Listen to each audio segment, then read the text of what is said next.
வணக்கம். இன்னைக்கு பப்பாளிக்காய் கூட்டுக்கறி எப்படி செய்கிறேன்னு பார்க்கலாம். ஒரு சின்ன பப்பாளிக்காய் எடுத்துருக்கேன். தோல் சீவிட்டு சின்ன சின்னதாக சதுரமாக கட் பண்ணி எடுத்துக்கணும். ஒரு 6-7 சின்ன வெங்காயம் நைஸாக நறுக்கி எடுத்துக்கணும். காரத்துக்கு தேவையான அளவு பச்சை மிளகாய், தக்காளி வேணுன்னா சேர்த்துக்கலாம். சின்ன தக்காளியிலேருந்து ஒரு பாதி அளவு மட்டும் சேர்த்துருக்கேன். கருவேப்பிலை கொஞ்சம், பருப்பு 1/4 கப் அளவு, எந்த பருப்பு வேணாலும் எடுத்துக்கலாம். பருப்பு 1/4 கப் அளவு, துவரம் பருப்பு பாசி பருப்பு வேணாலும் எடுத்துக்கலாம். குழையாமல் வேக வச்சு எடுத்துக்கணும். நான் கடலை பருப்பு எடுத்திருக்கேன். மல்லித்தூள் 1.5 கரண்டி அளவு எடுத்திருக்கேன். தாளிக்க உளுந்து சீரகம்.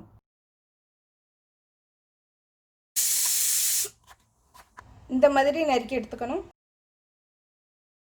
உளுந்து சீரகம், பச்சை மிளகாய், வெங்காயம்,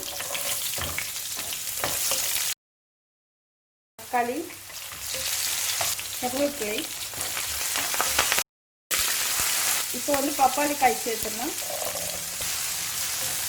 இன்னும் சின்ன சின்னதாக வேணாலும் கட் பண்ணிக்கலாம். இது சீக்கிரம் கரைஞ்சிரும், அதனால கொஞ்சம் பெருசாக கட் பண்ணியிருக்கேன். வதங்கையில் சின்னதாயிரும். காய் அரைத்தரம் வந்ததும் மல்லித்தூள், இதுலேயே மஞ்சள் தூள் சேர்த்துருக்கேன், அதனால் சேர்க்கலை. மஞ்சள் தூள் 1/4 டீஸ்பூன் அளவு சேர்த்துக்கணும். பருப்பு இந்த மாதிரி ரொம்ப குழையாமல் வேக வச்சுக்கணும். இப்போ வேக வச்ச பருப்பு சேர்த்துக்கிறேன். பருப்பு வேக வச்ச தண்ணி ரொம்ப அதிகமாக சேர்த்துடக்கூடாது. தேவையான அளவு உப்பு, தண்ணி இந்த மாதிரி சேர்ந்த மாதிரி வச்சுக்கணும். ஒரு 2 நிமிஷம் கொதிக்க விடலாம்.